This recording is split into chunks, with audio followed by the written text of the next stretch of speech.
Hello everyone. Today we are going to learn about the benefit of contract document in project management and project planning or in the field of planning, billing related to the planning department and the contract management department. One of the important part of the project nowadays. Yes, we understand that the contract agreement are not the most attractive part of the project, but they serve as a binding agent that keeping everything together. Means once you sign the contract agreement, so engineer, employer or the contractor has to follow certain guidelines or certain contract clause. A well written contract form may avoid disagreement between the parties, guarantee on time completion because we have a milestone, project milestone, we are unable to complete on time, so we have to give the reasoning why we are unable to complete on time. We have a delay damages, liquidity damages, claims and all, and safeguard the interest of all parties in the kind of project. Means once you sign the contract document, so you are saving the interest of all the parties if anything go beyond the contract document or which is shared during the tendering stage.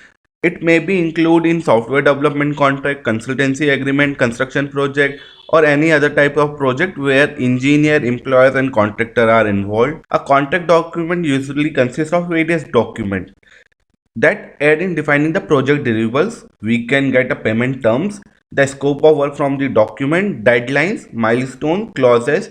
The example of this document include drawing, specification, schedules, and agreement. They can be applied to a number of business transactions such as project management, software development contract, consultancy agreement, and construction projects. Now, a comprehensive and well-drafted contract document can help to preserve dispute, ensure the timely completion, and protect the interests of all parties involved. If you are wondering why this document is so important, so we are going through a different clauses which help in a project planning, contract management, billing and all. So first we are going to look minimum requirement of contract requirement for the project in volume 1. So in your project there may be a minimum resource requirement.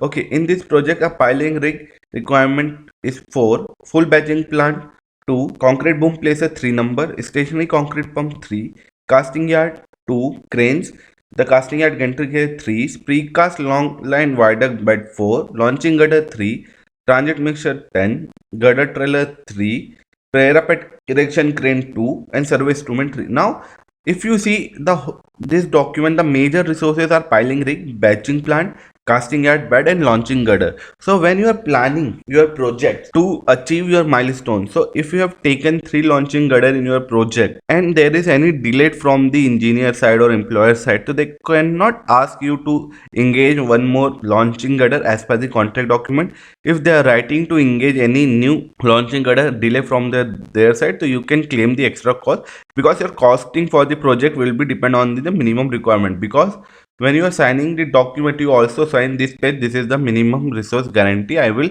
deploy for the project. So you always go through what is the minimum requirement of your project and try to fulfill all minimum requirement while preparing your work program. Suppose they have written 4 piling rigs, so when you are planning your piling work, so at least show a maximum 4 number of pile deploy for the project for some duration. Like suppose you are doing piling for 10th month, so 5 to 6 months you will show the 4 piling rig and surely you will demobilize the piling rig. Same for launching girder, so you can show those resources in your work program. The next is important volume 2 8.3 of GCC PCC program.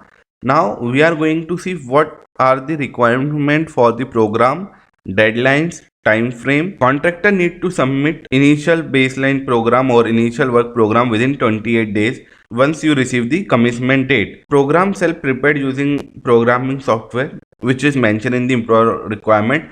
It can be a Primavera, it can be MSP, it can be Tyler, so any new software which used for the project planning purposes. The contractors will also submit the revised program if we are behind of schedule or we are getting any extension of time. Now initial program and each program shall submit. So what is the minimum requirement you should capture in your work program? So the commencement date, time of completion of the work, and each section is related to the key milestone. Then we need to include a date of access to and the position of the site stated in contract data, If not stated, then contractor need to take right of access in work program based on their requirement. It can be provided in your work program, in your contract document. It is not provided in the contract document. So based on your requirement, you can ask this particular date I require a right of access, which the contractor are intended to carry out work, including the anticipated time for each stage. So we need to define the time period for the design, preparation and submission of contract document, procurement, manufacturing, the inspection details, delivery to the sites, construction, erection, installation work. What is the time frame you have taken? So basically design period 3 months, then the procurement 2 months, then the installation or the construction work for this time frame, piling this month, pile cap this month. Okay, then we have one of the important clause, review period, under this sub clause 5.2.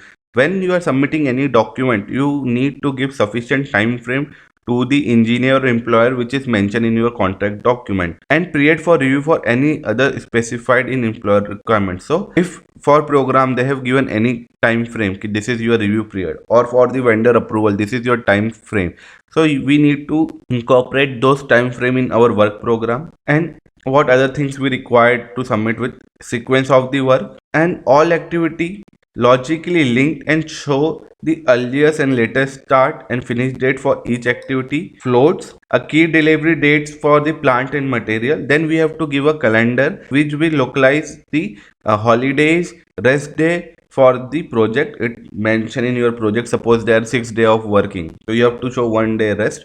Suppose you are working in India, so you have a Sunday as a rest day. If you are working in Saudi, so Friday is your rest day. So according to that you have to mention your rest day. Now what supporting document you required while submitting your work program? A description of all major stage of execution of work, means what are the major activity you are going to consider your work program, like suppose from design, your GTI works, pile cap, pier cap, segment erection and all. So all major stages of the execution of work. Then the general description of method which the contractor intended to adopt to the execution of work. Suppose you are doing the underground project. Okay, so underground having a two type of construction for a station, top down and bottom up. And for tunneling, it may be an atom, it may be a ton by TBM. So you need to mention in which area you are using which methodology. And now we have to show the detailed contractor resources for the contractual person, the time frame you are going to engage those personnel, and the contractor equipment for the project, and contractor proposal to overcome any effect or any delay of the progress of work that need to be incorporated in your revised program. Then for program they have given the review period. For fresh submission or initial program submission, the review period is 21 days, and for any revised submission the review period may be a 14 days. So any fresh submission, the client will take 21 days to reply you back, and for the revised submission they will take 14 days after the submission. Okay, once you gone through your program requirement, secondly we come with a right of access and work area. So now I am going to show you three different screenshot of a same client, but they have given on different time frame, and every time they modify the clause if they face any issue in last time. So if you go to the first screenshot, the contractor right of access for 2 km will be hand over within 30 days from the commissionment date, and right of access of casting yard shall be given at a free of cost within 30 days from the commissionment date, and the remaining schedule will be provided as per the approved baseline program. Okay, so this is contract of 2018. Again in 2021 they have given new contract, but they have modified something. They have removed the casting yard land for free of cost. Now they are not providing the casting yard land. Now it is a scope of contractor to procure or manage the casting yard. But they are mentioning the first three station they will give within 28 days from the commissionment date, and next two station within 84 days from the commissionment date, and the schedule right of access for remaining part in line with the approved program.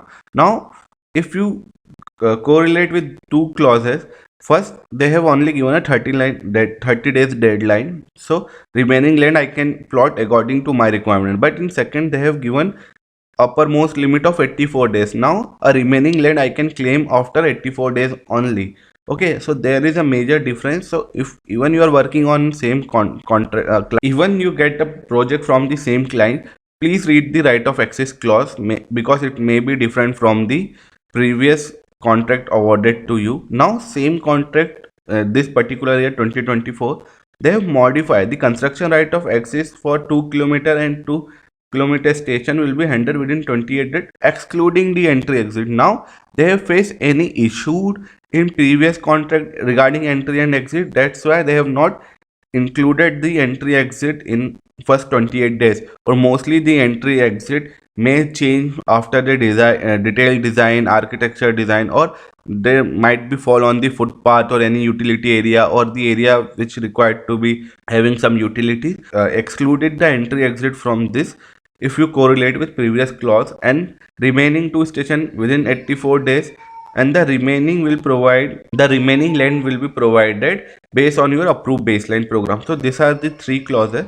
Then I have one more clauses. The land which is okay. So any station box or viaduct which is going through the land will be handed over on zero date, and the remaining dates for the particular axis has given below for entry exit and the other area. So for entry exit they have given 240 days, and for the forest area and high tension line area they have almost take 6 month time frame, and other area by 60 days. So execution or GTI work, so you should know keep from which location you have to start first and which location will come after that. Means if you are reaching, they are providing it 180 days, so you should plan your work like that ki this work will start within 200 days and 220 days. And there is one more clause which is related to the percentage of land given to the contractor. So they have given 100%, but they have given different dates. On first date of the project commencement you will get 30% of land, 28% you will get 60, 150 days you will get 90% land, and 196 you will get 100% of land. So when you are planning your stretches in this type of percentage land, you should be very optimistic on your priority stretch, which land you required first. And client always come with that, no, whatever land provided by us you start work, prepare program according to that. But contracts say our tender program will be reflect first initial baseline program, so we will take the tender land because mostly time the stretch which is on priority they are unable to give access on time, and there is one of the major delay of the project. Okay, after that we have a project calendar and activity duration. So every project have a different project calendar and activity duration. This is one of the clause: the activity duration shall not exceed 2 weeks unless otherwise consent to by the engineer, except non-construction activities such as submittal review, procurement, delivery of material, equipment, and concrete curing. Okay, so why they have taken non-construction activity, submittal and submittal reviews? Because the review period for the engineer is 28 days, so you cannot fit those activity in 2 weeks. they, they generally use those 2 weeks for the construction activity, because when you are updating your work program on monthly basis, so no activity should exceed more than 28 days. That's why they have break up into a 2 weeks. Even your construction time cycle you have to manage in 14 days or 15 days according to that. Now this is one more clause where they are saying you have to use a Georgian calendar for the planning and the execution of work. All program submissions shall include the detail of contractor allowance for the matlab they are asking for contractor allowance for public holidays, recognized festival, day of rest, and other non-working period. Other non-working period referring here monsoon period, or if you are working in any river area, so they are mentioning other non-working periods.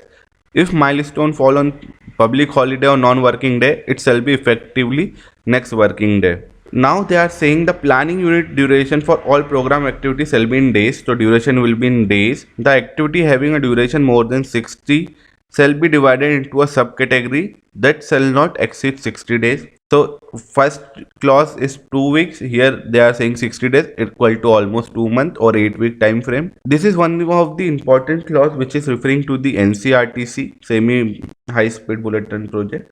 During the winter period, there may be a restriction on the construction activity imposed by the authority for about 20 days in a year due to the smoke and pollution in Delhi NCR. The contractor is advised to plan the activity within the given scheduled time frame. They have faced something in their projects. Every time contractor is claiming that my work is hampered due to smoke and pollution during the Deepavali time, I want extension of time. So while tendering stage, they have given the conditions.